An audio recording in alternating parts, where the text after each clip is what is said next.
বৃহস্পতিবার অঞ্জনী পুত্র হনুমানজির জন্মদিন। এই দিনটি সারা দেশের সঙ্গে ত্রিপুরা রাজ্যেও ভক্তিভরে পালন করা হয়। চৈত্র মাসের পূর্ণিমা তিথিতে হনুমান জন্মোৎসব পালন করা হয় গোটা দেশ জুড়ে।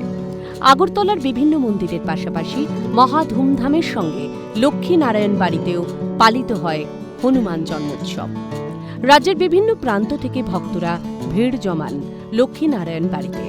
সকাল থেকেই নিয়ম রীতি মেনে পূজা অর্চনা শুরু হয়। ভক্তরা মন্দির প্রাঙ্গণে সেই পুজোতে সামিল হন। দীর্ঘক্ষণ লাইনে দাঁড়িয়ে থাকতে দেখা যায় ভক্তদের।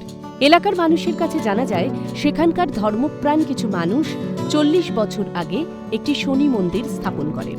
সেখানেই বর্তমানে এলাকার মানুষের উদ্যোগে শিব ও হনুমানজির মূর্তি প্রতিষ্ঠিত হয়।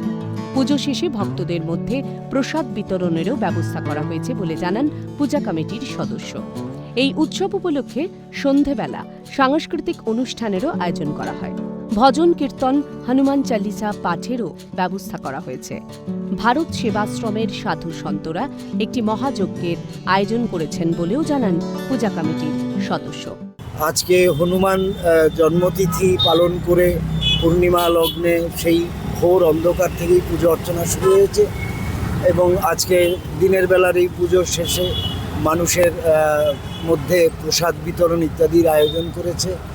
আর বিকেলবেলা এখানে বাইরে থেকে কিছু সঙ্গীত বিশেষজ্ঞ এসছেন, যারা ভজন কীর্তন, হনুমান চালিসা পাঠ ইত্যাদি করবেন। এখানে মঞ্চ তৈরি হয়েছে এই উপলক্ষে আলাদা করে। আর পাশাপাশি এখানে ভারত সেবাশ্রম সংঘের যারা সাধু মহাপুরুষ আছেন, তারা এখানে একটি মহাযজ্ঞের আয়োজন করেছেন। তারা এই যজ্ঞটা করবেন। তাদেরকে যা যা প্রয়োজনীয় উপাদান যোগান দেওয়া, সেটা আমরা আমাদের এই পুজো কমিটির পক্ষ থেকে আমরা করেছি। ত্রিপুরা থেকে দেবাশিস বোসের রিপোর্ট, সিএন ত্রিপুরা।